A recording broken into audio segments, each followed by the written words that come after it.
Chandrababu vision లేకుండా మాట్లాడుతున్నారని విడుదల రజని అన్నారు. ఊహకు అందని ప్రసంగాలు చేశారని తెలిపారు. ఇక ఎప్పుడు చెప్పినా విషయాలే చెప్పుకుంటూ వస్తున్నారని అన్నారు. వైఎస్ఆర్ జగన్ లాంటి వాళ్ళు విజన్తో వర్క్ చేశారన్నారు. మెడికల్ కాలేజీల అంశం ప్రస్తావనే లేదన్నారు. అని చెప్పి నేనైతే ఆశతో ఎదురు చూశాను. బట్ చంద్రబాబు నాయుడు గారు ఎప్పటిలాగే వారేమీ చేంజ్ అవ్వలేదు.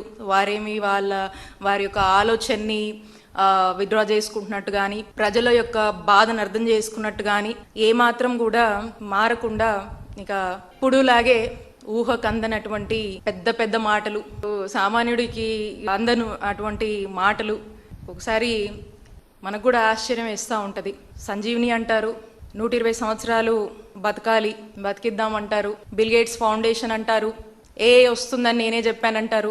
ఐటీ నేనే కనిపెట్టానని చెప్తారు. 30 ఏళ్ల కిందే నేను టెక్నాలజీ గురించి మాట్లాడాను, అందుకనే అందరూ టెక్నాలజీ వాడుతున్నారని చెప్తున్నారు. ఇప్పుడు నేను ముందే అన్నాను, అందువల్ల ఇప్పుడు అందరూ డ్రివెన్ అప్రోచ్లోకి వచ్చారు అని చెప్తా ఉన్నారు. ఇలా మనకు ఊహకు అందనటువంటి మాటలు, అలాంటి ప్రొజెక్షన్స్, అలాంటి ఎలివేషన్స్, ఇక్కడో ఇక అన్ని గ్లోబల్ థింగ్స్ మీద మాట్లాడుతూ వారి యొక్క ప్రసంగాన్ని ఇక విజన్ 2047 అని చెప్పేసి ఇక ఏవేవో చెప్తూ అలా ఇక సంజీవన్ దగ్గర ముగించడం జరిగింది. ఇది విజన్ కమ్ ప్యాషన్ అంటారు దీన్ని. విజన్ ఒక్కటి ఉంటే సరిపోదు.